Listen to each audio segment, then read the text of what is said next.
쓰리게 하여라.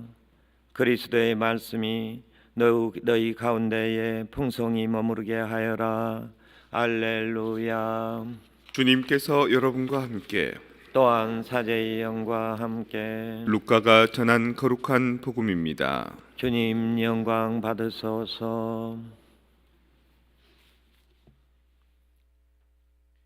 그때에 주님께서는 다른 제자 72명을 지명하시어 몸소 가시려는 모든 고을과 고장으로 당신의 앞서 둘씩 보내시어 그들에게 말씀하셨다. 수확할 것은 많은데 일꾼은 적다. 그러니 수확할 밭의 주인님께 일꾼들을 보내주십사고 청하여라. 가거라. 나는 이제 양들을 이리떼 가운데로 보내는 것처럼 너희를 보낸다. 돈주머니도 여행 보따리도 신발도 지니지 말고 길에서 아무에게도 인사하지 마라. 어떤 집에 들어가거든 먼저 이 집의 평화를 빕니다 하고 말하여라. 그 집에 평화를 받을 사람이 있으면 너희의 평화가 그 사람 위에 머무르고 그렇지 않으면 너희에게 되돌아올 것이다. 같은 집에 머무르면서 주는 것을 먹고 마셔라. 일꾼이 품삯을 받는 것은 당연하다. 이 집 저 집으로 옮겨 다니지 마라. 어떤 고을에 들어가든지 너희를 받아들이면 차려주는 음식을 먹어라. 그곳 병자들을 고쳐주며 하느님의 나라가 여러분에게 가까이 왔습니다 하고 말하여라. 어떤 고을에 들어가든지 너희를 받아들이지 않으면 한 길에 나가 말하여라. 여러분의 고을에 우리 발에 묻은 먼지까지 여러분에게 털어버리고 갑니다. 그러니 이것만은 알아두십시오. 하느님의 나라가 가까이 왔습니다. 내가 너희에게 말한다. 그날에는 소돔이 그 고을보다 견디기 쉬울 것이다. 72 제자가 기뻐하며 돌아와 말하였다. 주님의 이름 때문에 마귀들까지 저희에게 복종합니다. 그러자 예수님께서 그들에게 이르셨다. 나는 사탄이 번개처럼 하늘에서 떨어지는 것을 보았다. 보라, 내가 너희에게 뱀과 정갈을 밟고 원수의 모든 힘을 억누르는 권한을 주었다.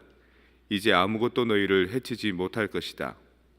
그러나 영들이 너희에게 복종하는 것을 기뻐하지 말고 너희 이름이 하늘에 기록된 것을 기뻐하여라. 주님의 말씀입니다. 그리스도님 찬미합니다. 평화를 빕니다. 평화를 빕니다. 안경을 안 쓰고 왔습니다. 그래서 여러분들이 사람으로 안 보입니다. 배추로 보입니다. 배추로. 강론 그 설교학 처음 배울 때 이 제대 앞에서 이렇게 뭔가 얘기하려면 울렁증이 있거든요. 그게 막 기에 눌리고 이제 기가 죽고 이러면 설교 가르치는 이제 교수님이 사람으로 보지 마라, 배추로. 그러면 긴장하지 않는다 그러는데 진짜 오늘은 다 배추로 보입니다. 사람으로 눈, 코, 입이 안 보입니다. 바오로 사도 같은 경우가 사실은 상징이 뭐냐면 칼을 들고 있습니다. 베드로 사도와 바오로 사도를 이제 같이 그려놓은 그림이 있거든요. 엘 그레코라고. 이름은 그레코, 그리스 사람인데 원래는 스페인 출신의 이제 화가입니다. 사도들 많이 그렸는데 바오로를 그려놓은 거는 뭔가 약간 나이도 있어 보이고 사람이 선량해 보이는데 이게 눈빛이 초점이 또렷하지 못합니다. 그러니까 뭔가 자꾸 이렇게 눈치를 본 듯한, 심지가 없는 듯한 그런 모습이고요. 사람은 좋은 사람, 착하지만 뭔가 일을 맡기기에는 좀 약간 잘할까 이런 느낌이 드는 그림이고, 옆에 서 있는 바오로는 칼을 탁 들고 있는데 눈빛이 아주 매섭습니다. 날카롭고 좀 깐깐해 보입니다. 바오로 사도는 예수님을 직접 만나지 못했죠. 예수님 돌아가시고 난 뒤에 예수님이 이렇게 쓱 나타나서 사울아 사울아 네가 왜 나를 박해하느냐 뭐 이런 얘기가 일화로 남아 있습니다, 성경에. 그리고 뭐 누구한테 가봐라, 그러니까 그 사람한테 가서 눈에 덮였던 안 보이는 그 비늘이 벗겨졌다 이런 얘기를 하는데 성경의 전통적인 학자들이 하는 말이 아니고 소설가들이 있습니다. 여러 성인들이나 뭐 예수님에 대해서라도 한번 이렇게 상상력으로 이제 픽션을 꾸며낸 소설가들은 바오로는 진짜로 예수님을 만났을까?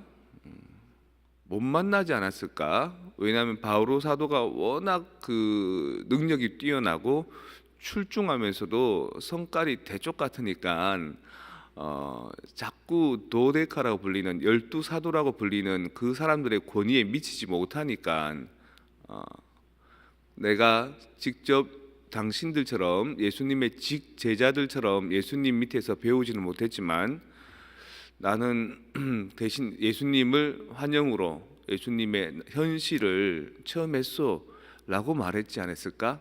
기죽지 않기 위해서 그런 상상을 하는 사람도 있습니다. 바오로 사도가 사실은 조금 유대교 특히 예루살렘 지역에서는 많이 꺼려했죠. 최초의 순교자 스테파노가 돌에 맞아 죽을 때 돌 던지는 사람들의 옷을 들어줬습니다. 그러니까 박해자의 편에 서 있던 사람이었던 겁니다. 그리고 돌아다니면서 찾아다니면서 사람들을 밀고 하고 또 왜냐하면 내가 믿는 유대교 신앙에 따르면 야훼 하나님을 믿는 신앙에 따르면 예수 그리스도라는 사람이 이제 설파한 그리스도교는 이게 안 좋다고 본 거죠. 이단이라고 본 거죠. 그래서 그때도 뭐 다마스쿠스로 가는 길에 그런 예수님을 맞아들였다 이런 얘기가 나오기도 하는데 그렇게 사람들이 이제 바오로를 꺼려하고 싫어하고 같은 교회 공동체 안에 있기를 힘들어 하는데 보증해 준 사람들이 있습니다. 바르나바 같은 사람들. 바르나바는 바오로하고 같이 선교 여행을 떠날 정도로 아주 뭔가 덕성이 있고 바오로를 품어 준 거죠. 근데 이 바르나바한테 그 크레딧을 이제 받은 거죠. 그 교회 공동체한테 크레딧을 바르나바를 통해서 받았는데 바르나바하고 대판 싸웁니다. 아주 격렬하게 싸웁니다. 이유는 바르나바가 누구를 한 번 더 데리고 가려 그러는데 바오로는 싫다는 겁니다. 우리 여행하는데 선교 여행하는데 이 사람 끼는 게 싫다고 바르나바는 데려가자고 누가 여러분들도 이 집하고 저 집하고 같이 여행하는데 나는 제가 안 갈래 그리고 이렇게 깐깐하게 구는 것처럼 바오로가 그랬던 겁니다. 근데 그냥 그 사람이 싫어서가 아니라 자기 신념에 따르면 이 사람하고 같이 가는 것은 옳지 않다라고 생각했던 거죠. 대신에 바르나바는 왜 이 한 사람까지 품어줘야지 이런 스타일이었던 거죠. 그래서 바오로의 상징은 칼을 들고 있고 결국 순교당하기도 하고 그 누구보다 많은 글을 남겨서 예수님이 계시지만 바오로가 없었다면 그리스도교가 과연 이렇게 전파되었을까라고 의심이 들 정도로 바오로에 대해서는 상당히 중요한 몫을 차지하는 겁니다. 그 대신 뭐냐? 12사도가 아니었던 거죠. 권위에 있어서나 어떤 그 신뢰감에 있어서 떨어졌는데 그걸 딱 올려주는 게 뭐냐? 바오로는 예수님이 죽은 후에 나타났지만 돌아가시고 부활하시고 승천하신 예수님을 이렇게 현실로 만났다. 이 스토리가 이제 대등하게 연결시켜 주는 겁니다. 그럼 바오로가 오늘 얘기합니다. 나는 이렇게 봅니다. 그리스도의 십자가 때문에 내 쪽에서 보면 세상이 못 박혔습니다. 하지만 세상 쪽에서 보면 내가 십자가에 못 박혔습니다. 여기서 말하는 십자가는 구원의 십자가가 아니라 벌받는 십자가를 말하는 겁니다. 그러니까 원래 십자가라는 것은 뭐 예수님이 박힌 이후로는 구원의 상징이 됐지만 그 전에는 가장 나쁜 사람이 처벌받는 처형틀인 겁니다. 조선시대 때 대역죄인들은 어떻게 하지요? 망나니가 목을 탁 쳐서 그 목을 남자들도 그때는 이렇게 상투를 트기 때문에 머리가 길잖아요. 여자들처럼 그 목을 이 높은 장대에 매답니다. 이렇게 묶어서 그게 썩어 문드러질 때까지 놔두면 지나가는 사람이 다 보는 거죠. 이유가 뭐지? 왜 저렇지? 저 사람 대역죄를 저질렀어. 국가를 모반하려는 죄를 저질러서 무서워라. 우리는 그러지 말아야지. 이게 일벌백계가 되는 거죠. 그런 것처럼 이제 십자가에 매단다는 것은 가장 나쁜 사람이기 때문에 그 사람을 탁 처형해서 모든 사람이 지나가면서 잘 보이는 언덕에 저렇게 되지 말아야지라고 해야 될 정도로 저 사람은 얼마나 나쁘길래 저렇게 됐냐라는 그런 처형틀인 겁니다. 이집트나 뭐 다른 데서 온. 그러니까 바오로가 지금 얘기하는 거는 내가 보면 너희들 세상이 이 세속이 십자가에 못 박힌 거다, 벌 받은 거다. 근데 너희들이 보면 내가 십자가에 못 박힌 거라고 보이겠지? 라고 하면서 도전적인 말을 하는 겁니다. 앞으로 아무도 나를 괴롭히지 마십시오. 그러니까 신앙생활을 열심히 하고 뭐 6층 하늘에 몇 층 하늘에 올라갔다고 얘기하는 이 바오로 사도도 이 성품을 보면 이렇게 공격적인 그 뉘앙스가 있습니다. 그리고 사람들과 좋아하는 데 있어서 복음을 전파하는 데 있어서 뭔가 격정적인 부분도 있지만 어떤 부분에서는 사회성이 좀 떨어지는 이 독특함이 있는 겁니다.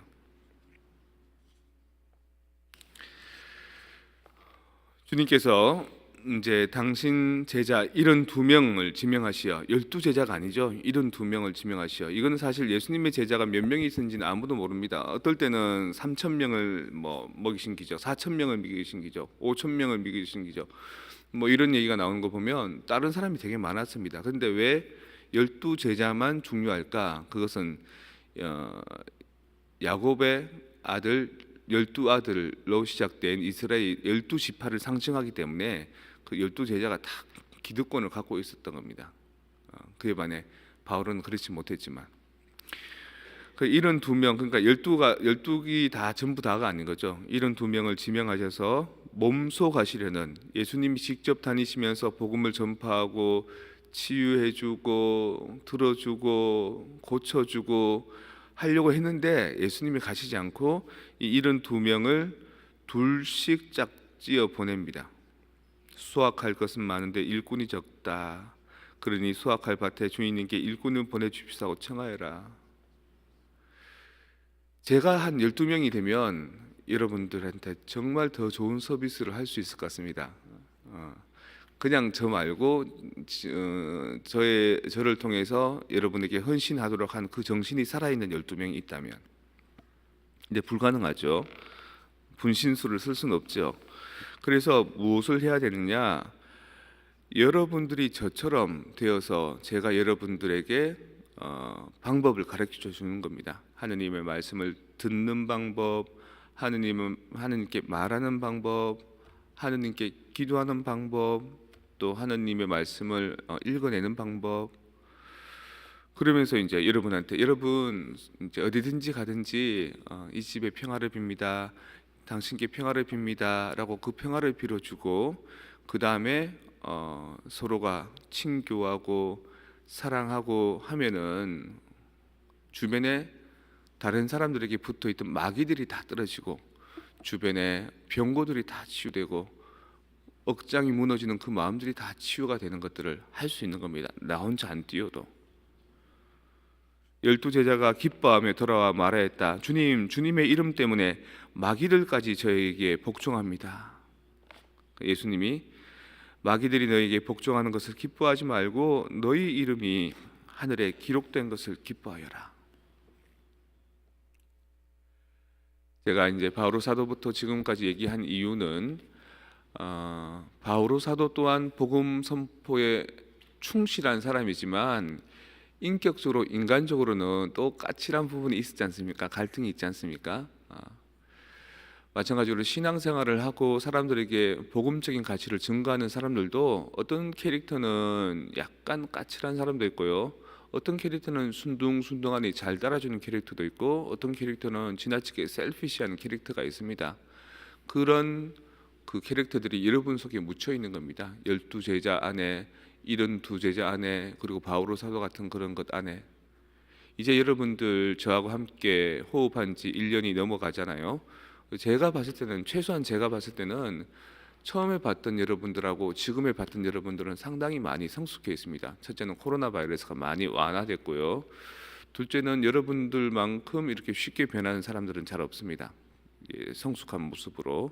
그래서 이제 제가 여러분들한테 구역별로, 반별로, 그룹별로 서로 나아가서 평화를 빌어 주십시오. 복이 되어 주십시오.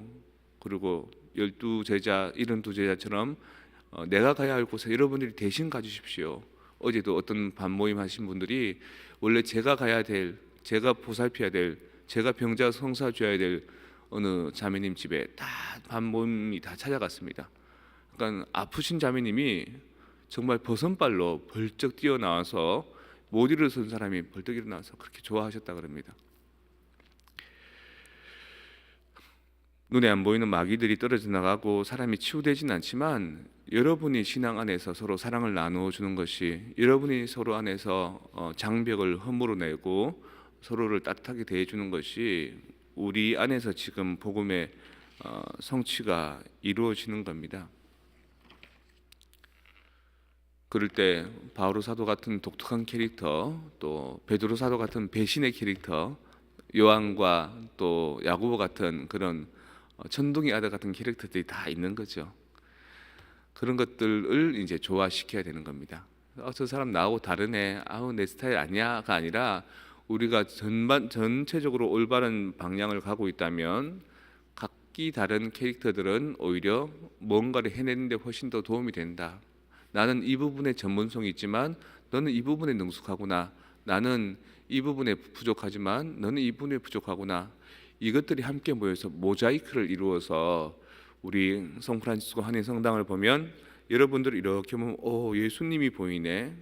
각각 다른 캐릭터를 모아서 성모님이 보이네. 그런 삶을 이제 살고 있다는 메시지로 저는 오늘 독서의 말씀과 복음의 말씀이 그렇게 들려지는 겁니다. 일독서의 이런 말씀으로 마무리해 보겠습니다. 예루살렘을 사랑하는 이들아, 그와 함께 기뻐하고 그를 두고 즐거워하여라. 예루살렘을 사랑하는 사람들은 사실 예루살렘에 성전이 있는 거거든요. 성프란치스코 한인 성당을 사랑하는 사람들아, 너희 기뻐하고 즐거워하여라. 너희가 위로의 품에서 젖을 빨아 배부르리라. 너희가 영광스러운 가슴에서 젖을 먹어 흡족해지리라. 우리가 믿고 기도하는 성모님의 품 안에, 또 하느님의 품 안에 있는 것을 상징하지 않을까요? 내가 예루살렘에, 내가 이 성프란치스코 한인 성당에 평화를 강물처럼 끌어들이리니 넘쳐오르는 시냇물처럼 평화가 흐르고 너희는 젖을 빨고 팔에 안겨 다니며 무릎 위에서 기움을 받으리라. 어머니가 제 자식을 위로하듯 내가 너희를 위로하리라. 너희가 예루살렘에서 성프란치스코 한인 성당에서 위로받으리라. 그래서 오늘 미사 시작 전 기도를 제가 그렇게 적어봤습니다. 그리고 그것에 대해서 여러분들은 미사 끝나고 난 뒤에 기도문 한번 보십시오. 그런 응답으로 살아야 되는 겁니다. 내가 너희를 뽑아 세우노라. 주님께서 이런 두 제자를 파견하듯이, 예수님이 직접 가셔야 될 길을 제자들이 대신 가듯이, 그리고 마귀가 떨어지는 것을 보고 즐거워하듯이 여러분들이 아픈 이들에게 찾아가고 슬픈 이들에게 찾아가고 힘겨운 이들에게 친구가 되어주고, 여러분 안에 맺혀있고 옹졸해 있던 그 프라이버시를 오픈할 수 있는 만큼은 오픈해서 서로에게 지지가 되어주고, 상처 주었던 사람에게는 용서를 청하고, 아픔 주었던 사람에게는 먼저 손을 내밀고, 나에게 잘못했던 사람마저도 내가 그 사람의 진정성으로 받아들여주고, 이게 하느님 나라입니다. 그리고 그게 가능해지면 마치 우리가 이 성당에 들어오면 엄마 품에 안겨서 엄마 젖을 흡족하게 받은 것처럼, 엄마 무릎에서 편안함을 느끼는 것처럼 그렇게 평화를 느끼리라. 그리고 그게 가능한 것은 여러분들이 평화의 도구가 되기 때문에, 여러분들이 서로 다른 캐릭터를 갖고 있지만 복음을 선포하고 복음을 사는 그 방향성은 일치하기 때문에,